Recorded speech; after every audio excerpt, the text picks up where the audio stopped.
Hello बच्चों, मुझे उम्मीद है आपने पिछला टॉपिक पढ़ लिया होगा जिसमें हमने क्या किया था, वैद्युत द्विध्रुव की अक्ष पर विद्युत क्षेत्र की तीव्रता निकाली थी।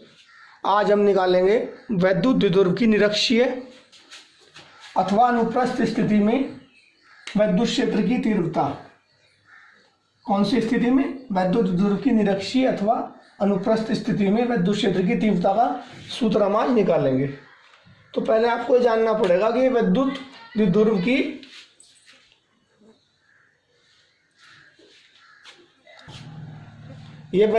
की निरक्षीय स्थिति क्या होती है। तो देखो ध्यान से, मान लो ये मेरे पास कोई वैद्युत द्विध्रुव है ए बी। वैद्युत द्विध्रुव है तो इसका एक चार्ज नेगेटिव होगा और एक चार्ज पॉजिटिव होगा, और ये होगा वैद्युत द्विध्रुव का केंद्र O। आप जानते हैं वैद्युत द्विध्रुव की जो दूरी होती है वो 12 होती है, तो ये आधी दूरी हो गई L और ये आधी हो गई L। A से O तक की दूरी L और B से O तक की दूरी भी क्या हो गई L। टोटल कितनी हो गई है? टोटल हो गई 12। अब आपको समझना है निरक्षीय स्थिति क्या होती है। निरक्षीय स्थिति एक ऐसी लाइन लेनी है आपको जो द्विध्रुव के केंद्र से होके जाए और लंबवत हो। निरक्षीय स्थिति का मतलब क्या है? निरक्षीय स्थिति का मतलब है एक ऐसी लाइन लेनी है, एक ऐसी रेखा लेनी है जो द्विध्रुव के केंद्र से होके जाए और इसके लंबवत हो। तो वो लाइन आप यहां लेंगे,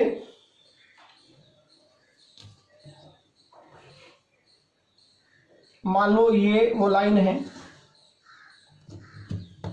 और ये कोई पॉइंट P है। इस पॉइंट P पे हमें क्या निकालना है? विद्युत क्षेत्र की तीव्रता निकालनी है वैद्युत द्विध्रुव के कारण। तो ये लाइन जो है ये बिंदु O के लंबवत है। आप चाहे तो बिंदु P नीचे भी ले सकते हैं। तो इस लाइन को हम क्या कहेंगे? निरक्षीय रेखा या निरक्षीय स्थिति। ठीक है भाई। तो अब इन दूरियों का आप मिला लें।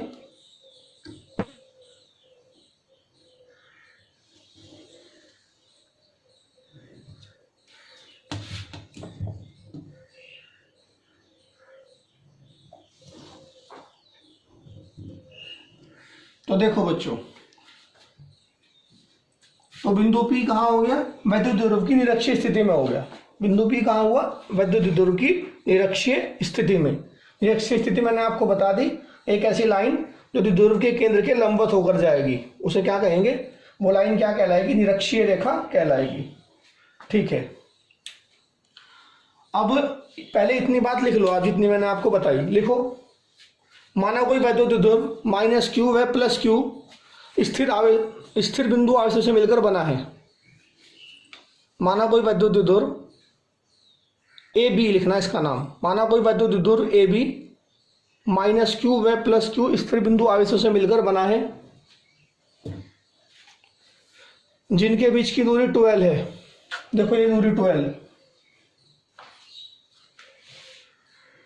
माना यह वैद्युत द्विध्रुव परावैद्युतांक K वाले माध्यम में स्थित है। हमें वैद्युत द्विध्रुव की निरक्षीय स्थिति में वैद्युत द्विध्रुव के केंद्र O से r दूरी पर स्थित बिंदु P पर वैद्युत द्विध्रुव के कारण परिणामी विद्युत क्षेत्र की तीव्रता का मान ज्ञात करना है। यह आप नोट कर लेंगे जितना मैंने आपको बोला। इसके बाद देखो आगे। अब ये +q चार्ज है और ये जो O से P तक की दूरी ये r है। O से P तक की दूरी कितनी है? r है। तो पहले आप ये दूरी निकाल लो, B से P तक या A से P तक। तो पाइथागोरस की प्रमेय लगाओ। यहां से देखो, मैं लगाता हूं त्रिभुज OPB में। तो देखो इसमें फॉर्मूला क्या है? कर्ण का वर्ग बराबर लंब का वर्ग प्लस आधार का वर्ग।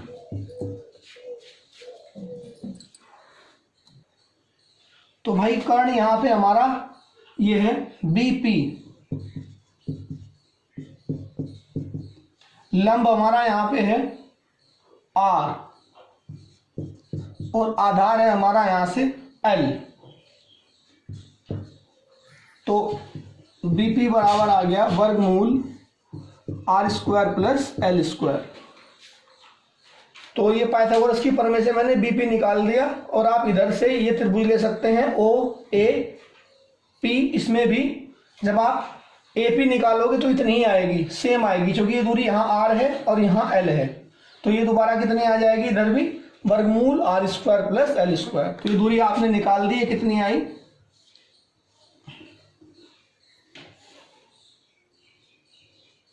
R² प्लस L², और ये भी कितनी आएगी, वर्गमूल R² प्लस L²।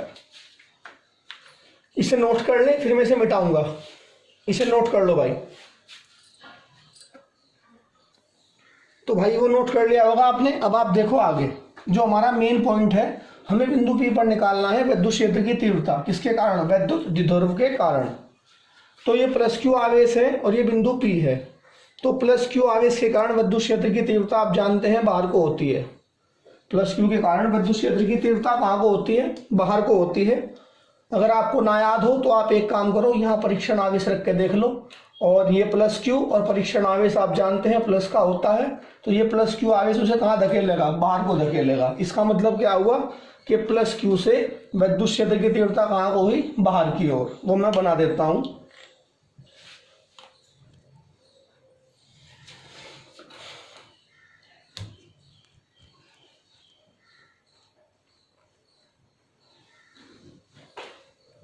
तो ये विद्युत क्षेत्र की तीव्रता हुई E1। किसके कारण, +Q के कारण बिंदु P पर विद्युत क्षेत्र की तीव्रता कहाँ को हुई, बाहर को E1। अगर आप यहाँ पे रखेंगे परीक्षण आवेश Q0 तो -Q कहाँ खींचेगा। आप सोचो, अगर यहाँ परीक्षण आवेश Q0 रखा जाए तो -Q खींचेगा अपनी तरफ। इसका मतलब क्या हुआ कि -Q के कारण विद्युत क्षेत्र की तीव्रता हुई अंदर की तरफ, जिस तरफ भी परीक्षण आवेश खींचेगा उसी तरफ।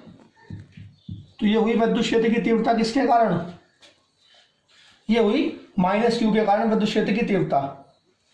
तो मैं इसे थोड़ा इधर अंदर लिख देता हूँ, यहाँ लिख देता हूँ ये ऐसे, ये। तो एक बार फिर से देखो, +Q के कारण विद्युत क्षेत्र की तीव्रता बाहर को, और -Q के कारण विद्युत क्षेत्र की तीव्रता अंदर को। अभी आप इसे हल करेंगे कब तक, जब तक बिंदु P पर एक विद्युत क्षेत्र की तीव्रता न बन जाए। तो अभी ये आप लिख लो, जितना मैंने आपको बताया था थ्योरी में लिख लो। लिखिए, तब विद्युत द्विध्रुव के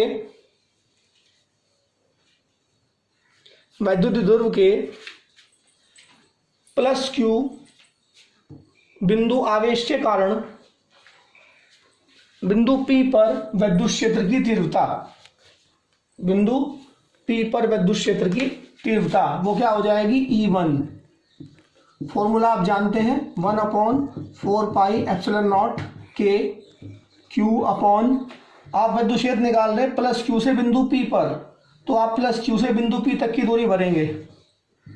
वो दूरी है हमारी R² प्लस L², और इस पे लगाना पड़ेगा आपको स्क्वायर, क्योंकि फॉर्मूला आपका क्या होता है, 1/4πε0 K Q अपॉन दूरी का स्क्वायर। दिशा बताओ इसकी, ये विद्युत क्षेत्र कहाँ को है, देखो B से P की तरफ है। तो यहाँ लिख दो B से P की ओर। अब ये E1 है। अब आप क्या करें, वर्ग से वर्गमूल हटा दें, तो क्या बनेगा वो देखो, 1/4πε0 K Q upon R² plus L²। ये समीकरण 1 हो गई। दिशा मैंने आपको इसके ऊपर बता दी थी, दिशा E1 की मैं आपको बता चुका। इसे नोट कर लो जल्दी फटाफट से, नोट करो। अब लिखो इसी प्रकार, इसे नोट करने के बाद, इसी प्रकार विद्युत द्विध्रुव के -Q बिंदु आवेश के कारण बिंदु P पर विद्युत क्षेत्र की तीव्रता दोबारा बोल रहा हूं, इसी प्रकार विद्युत द्विध्रुव के माइनस क्यू बिंदु आवेश के कारण बिंदु P पर विद्युत क्षेत्र की तीव्रता वो कितनी है, E2। फॉर्मूला 1/4πε0 के क्यू, माइनस नहीं लगाएंगे क्योंकि मैं आपको दिशा इसकी साथ लिख के बताऊंगा। तो ये आवेश कितना हो गया, क्यू, माइनस नहीं लगाना। और ए से पी तक की दूरी, ए से पी तक की दूरी भरेंगे r² और l², और दूरी का लगाएंगे स्क्वायर। दिशा बताओ इस विद्युत क्षेत्र की कहाँ है, P से A की तरफ, P से A की ओर। ठीक है भाई। तो E2 बराबर क्या आ गया, E2 बराबर 1/4πε0 के Q अपॉन वर्ग से वर्गमूल हट गया r² प्लस l²। दिशा में बता चुका। अब समीकरण 1 और 2 को देखिए ध्यान से। समीकरण 1 और 2 में ये जितनी संख्या ये है इतनी ही ये है। तो समीकरण 1 से और 2 से क्या स्पष्ट है कि जितना E1 का परिमाण है उतना ही E2 का परिमाण है, यानी जितना E1 आएगा उतना ही E2 आएगा। अगर ये विद्युत क्षेत्र E1 50 है तो E2 भी 50 होगा। वो बात अलग है कि E1 व E2 की दिशाएं भिन्न भिन्न है। तो हम लिखेंगे समीकरण 1 व 2 से जितना E1 का परिमाण है उतना ही E2 का परिमाण है। कहने का मतलब संख्यात्मक रूप में जितना E1 है उतना ही E2 है। इसे नोट कर लो भाई, यहां तक नोट करो, फिर मैं बोर्ड साफ करूंगा बेटा यहां से। तो बच्चों अभी मैंने आपको बताया कि जितना E1 का परिमाण है उतना ही E2 का परिमाण है, परंतु E1 E2 परिमाण में तो बराबर है, परिमाण में तो E1 E2 बराबर है, पर दिशाएं भिन्न हैं। जब दिशाएं भिन्न हैं हमें क्या करना, बिंदु P पर नेट विद्युत क्षेत्र निकालना। नेट किसके कारण, विद्युत द्विध्रुव के कारण। तो कब तक हल करेंगे, जब तक दो विद्युत क्षेत्र का एक ना बन जाए। और एक बनाने के लिए हमें यहाँ घटक तोड़ने पड़ेंगे E1 और E2 के। घटक आपने कक्षा 11 में तोड़े भी होंगे, मैं याद दिला दूंगा। तो पहले यहां तक लिख लीजिए, ये तो आपने लिख लिया था। चलो घटक तोड़ के बताता हूं। देखो अब ध्यान से समझने वाली बात है भाई, बिल्कुल। तो बच्चों अब मेन पॉइंट है कि बिंदु P पर E1 व E2 के घटक कैसे बनाए जाएं। मैं आपको ध्यान से समझा रहा हूं। देखो पहले ये कोण है थीटा। अब मैं एक लाइन बनाता हूं,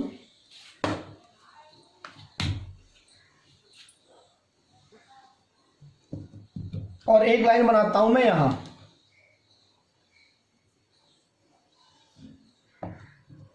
ध्यान से समझना भाई, बहुत जरूरी टॉपिक है ये।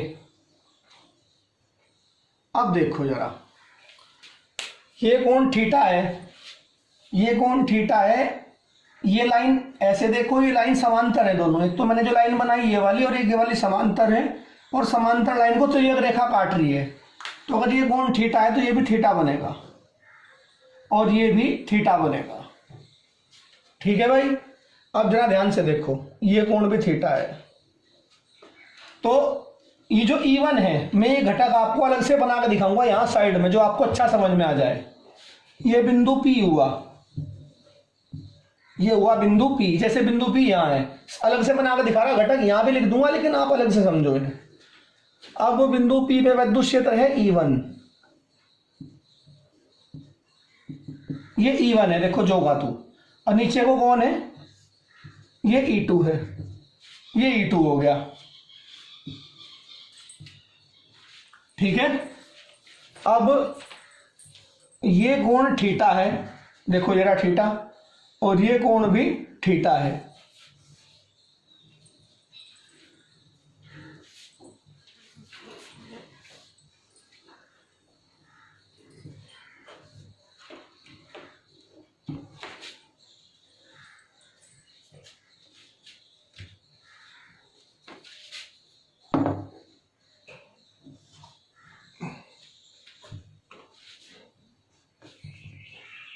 अब देखो बच्चों, ये विद्युत क्षेत्र E1 ये बीच में है, इस लाइन के और इसके, तो E1 का ये वाला घटक बनेगा E1 साइन थीटा और E1 का ये वाला घटक बनेगा E1 कॉस थीटा। फिर से E1 का ये वाला घटक E1 साइन थीटा और E1 का ये वाला घटक E1 कॉस थीटा। अब E2 की बात करो, E2 का ये वाला घटक E2 साइन थीटा और E2 का ये वाला घटक यहीं पड़ेगा इसी के ठीक ऊपर, ये बनेगा हमारा E2 कॉस थीटा। फिर से देखिए यही मेन पॉइंट है इसमें, E1 का ये वाला घटक E1 साइन थीटा और E1 का ये वाला घटक E1 कॉस थीटा, फिर E2 का ये वाला घटक E2 साइन थीटा और E2 का ये वाला घटक E2 कॉस थीटा। ठीक है भाई, अब जरा ध्यान से देखो, तो बच्चों फिर से देखो, E1 का ये वाला घटक E1 साइन थीटा और E1 का ये वाला घटक E1 कॉस थीटा, E2 का ये वाला घटक E2 साइन थीटा और E2 का ये वाला घटक E2 कॉस थीटा। घटक आपने बना दिए। अब इसमें एक बात ध्यान से देखना कि ये जो घटक है E1 साइन थीटा और E2 साइन थीटा ये विपरीत हैं। E1 साइन थीटा ऊपर को है और E2 साइन थीटा नीचे को है, तो ये विपरीत हैं। अगर ये 5 है तो ये भी 5 है। ऐसा मैंने क्यों कह दिया दोनों बराबर है? क्योंकि E1 बराबर E2 है। आप ध्यान से देखो, ये दोनों घटक E1 साइन थीटा और E2 साइन थीटा बराबर और विपरीत हैं। बराबर और विपरीत, विपरीत तो दिखाई दे रहे, बराबर क्यों कहे? आप यहाँ E2 का मान E1 भर दो, E2 बराबर क्या भर दो यहाँ E1, तो ये क्या बनेगा E1 साइन थीटा और ये भी क्या बनेगा E1 साइन थीटा, ये कट जाएंगे। अब फिर से E1 साइन थीटा और E2 साइन थीटा आपस में बराबर और विपरीत हैं। अब आप कहोगे ये विपरीत तो दिखाई दे रहे जी, बराबर क्यों कहे? बराबर इसलिए कहे कि E2 का मान क्या है E1 है, तो जब E2 को E1 भर दोगे तो ये क्या बनेगा E1 साइन थीटा और ये भी क्या बनेगा E1 साइन थीटा। तो विपरीत तो ये थे ही, बराबर भी हो गए, इसलिए एक दूसरे को कैंसिल कर देंगे। और ये वाले जो घटक हैं E1 कॉस थीटा और E2 कॉस थीटा, ये दोनों एक ही दिशा में है भाई। इसी तरफ E1 कॉस थीटा है और इसी तरफ E2 कॉस थीटा है, इसलिए दोनों ही जुड़ जाएंगे। तो बिंदु P पर जो नेट विद्युत क्षेत्र बनेगा वो इन दोनों घटकों का जोड़ बनेगा, यानी E1 cos theta plus E2 cos theta. इन दोनों को जोड़ के जो आएगा वो क्या होगा? बिंदु P पर परिणामी विद्युत क्षेत्र जो हम निकाल रहे हैं। किसके कारण निकाल रहे हैं? वैद्युत द्विध्रुव के कारण। तो आप इसे अलग से बना लो, यहाँ मैंने नहीं लिखे, लो यहाँ भी लिख देता हूँ। ये घटक कितना है E1 साइन थीटा और ये कितना है, ये है E2 साइन थीटा और ये E1 cos थीटा और यही वाला दूसरा E2 cos थीटा। ठीक है, ये मैंने यहाँ भी लिख दिया, अलग से भी बता दिया। एक बार आप इसे बना लें पूरे डायग्राम को अच्छी तरीके से, क्योंकि बिना डायग्राम के नंबर नहीं मिलते, ये डायग्राम जरूरी है। बना लिया? अब आप इसमें लिखो, समीकरण 1 व 2 से स्पष्ट है। यहाँ के बाद जो आपने यहाँ तक लिखा था E1 का परिमाण बराबर E2 का परिमाण, उसके बाद लिखना समीकरण 1 व 2 से स्पष्ट है कि E1 व E2 परिमाण में बराबर तथा दिशा में भिन्न हैं। E1 व E2 परिमाण में बराबर व दिशा में भिन्न हैं।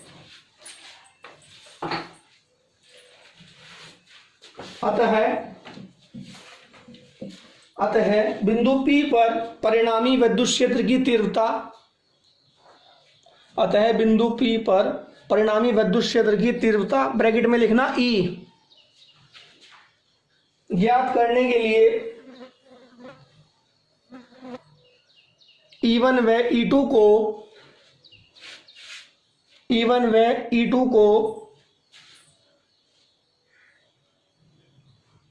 AB के, अब देखो AB ये लाइन है, ये रही AB,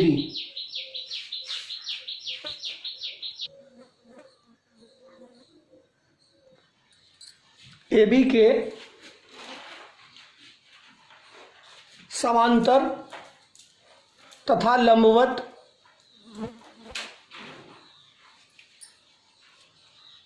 घटकों में वियोजित कर लेते हैं। फिर से सुनिएगा इस लाइन को दोबारा। अतः बिंदु P पर परिणामी विद्युत क्षेत्र की तीव्रता ब्रैकेट में लिखिएगा E ज्ञात करने के लिए E1 व E2 को AB के समांतर तथा लंबवत घटकों में वियोजित कर लेते हैं। अब देखो ये वाले जो घटक है ना, ये वाले ये तो AB के समांतर हुए, AB ऐसे है ना, ये तो AB के समांतर हुए, और जो ये घटक ऊपर वाले हैं ये हुए AB के लंबवत। इसलिए मैंने इन्हें क्या लिखवाया कि AB के समांतर और लंबवत। अब लिखिए घटक E1 साइन थीटा व E2 साइन थीटा परिमाण में बराबर तथा दिशा में विपरीत हैं, इसलिए ये एक दूसरे को निरस्त कर देते हैं।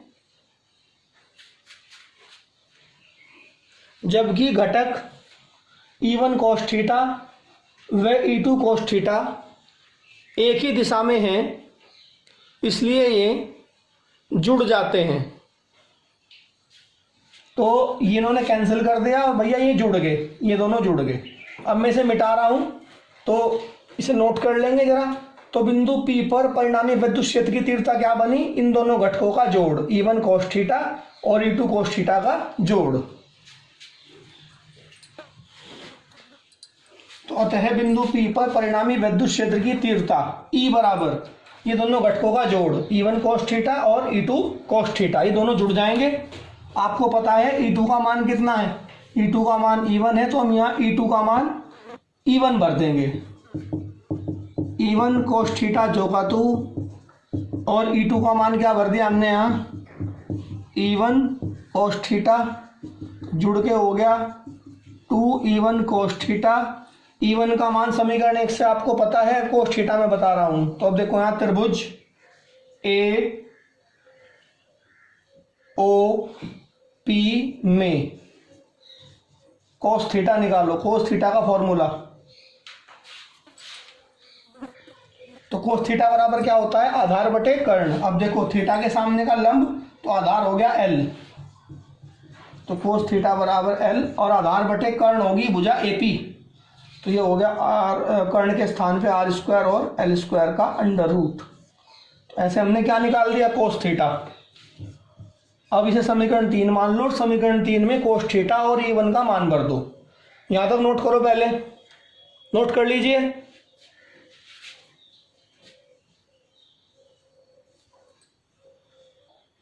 तो समीकरण 3 में E1 व cos थीटा के मान रखने पर अब देखो E1 का मान मैंने इधर लिख दिया, क्या था आपको याद दिलाने के लिए? ये E1 का मान था, भरो इसे 1/4πε0 के Q/R स्क्वायर और L स्क्वायर, और cos थीटा का मान ये था L/√R square plus L square.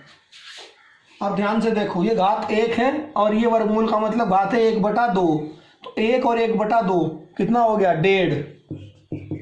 तो 2, इसे ऐसे लिखूंगा, देखो मैं 1/4πε0 के, इसे लिखूंगा मैं 2L,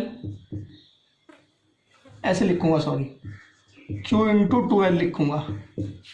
ये Q और 2L ये रहा, और अपॉन में R स्क्वायर और L स्क्वायर की पावर 3/2, एक पावर इसकी और आधी इसकी, तो जुड़ के 1.5 हो गई। 1.5 का मतलब 3/2। आप जानते हैं ये जो Q × 2L है ये होता है P, वैद्युत द्विध्रुव आघूर्ण।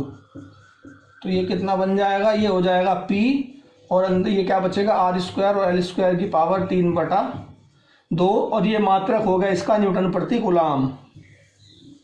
तो ये हुआ नेट विद्युत क्षेत्र की तीव्रता किसके कारण? वैद्युत द्विध्रुव के कारण बिंदु P पर। इस P की दिशा बताओ। देखो P की दिशा कहाँ होती है? P की दिशा होती है माइनस से प्लस की तरफ, माइनस से, ये दिशा हुई P की। वैद्युत द्विध्रुव आघूर्ण की दिशा तो हुई है। अब यहां सोच के बताओ नेट E किधर आया? नेट E का मतलब वैद्युत द्विध्रुव के कारण परिणामी विद्युत क्षेत्र की तीव्रता वो आई इस तरफ, इस तरफ आई ना। तो नेट विद्युत क्षेत्र की तीव्रता आई इस तरफ, फिर से नेट विद्युत क्षेत्र की तीव्रता तो आई इस तरफ, और P है इस तरफ। तो याद रखना वैद्युत द्विध्रुव की निरक्षीय स्थिति में जो परिणामी विद्युत क्षेत्र की तीव्रता आएगी वो वैद्युत द्विध्रुव आघूर्ण की दिशा के विपरीत होगी। वैद्युत द्विध्रुव आघूर्ण तो इस तरफ है और नेट विद्युत क्षेत्र की तीव्रता है आपकी इस तरफ। तो जब सदिश रूप में लिखेंगे तो यहाँ माइनस लगा देंगे, तो एक फॉर्मूला तो आपका ये तैयार होगा, एक फॉर्मूला। तो ये आ गया हमारा परिणामी विद्युत क्षेत्र की तीव्रता E। तो अब ध्यान दें, यदि जो हमारा R है, R बहुत बड़ा है, आप जानते हैं R ये वाली दूरी है, और L बहुत छोटा होता है, क्योंकि L आप जानते हैं कितना छोटा होता है। जब मैंने आपको विद्युत द्विध्रुव बताया था तो उस टाइम बताया था L बहुत छोटा होता है। तो यदि R बड़ा हो, L छोटा हो, तो R स्क्वायर और भी बड़ा हो जाएगा, L स्क्वायर और भी छोटा हो जाएगा। इसलिए हम L स्क्वायर को छोड़ देंगे R स्क्वायर की तुलना में, ये बात लिख लो। तो हम क्या करेंगे, L स्क्वायर को छोड़ देंगे R स्क्वायर की तुलना में, नगण्य मान लेंगे। ठीक है भाई। तो आगे मैं बोर्ड साफ कर रहा हूँ, यहाँ तक नोट कर लें। तो देखो बच्चों, मैं यहाँ के बाद ऊपर कर रहा हूँ, तो E बराबर क्या बनेगा, 1/4 पाई एप्सिलॉन नॉट के P अपॉन, ये P अपॉन, इसमें L स्क्वायर को हम छोड़ देंगे तो क्या बचेगा, R स्क्वायर की पावर 3/2, 2 से 2 कैंसिल हो गया, तो E बराबर क्या बचा, 1/4 पाई एप्सिलॉन नॉट के P अपॉन R क्यूब। तो ये भी एक विद्युत क्षेत्र की तीव्रता का फॉर्मूला है, किसके कारण, विद्युत द्विध्रुव की निरक्षीय स्थिति में। और ये भी एक फॉर्मूला था, लेकिन यहाँ R और L एक दूसरे से बहुत ज़्यादा तुलना करने पे छोटे नहीं थे, तो ये फॉर्मूला था। और यहाँ इस वाले फॉर्मूले में हमारा R बड़ा हो गया, L छोटा हो गया, तो ये फॉर्मूला बन गया। ठीक है बच्चों। अब यदि विद्युत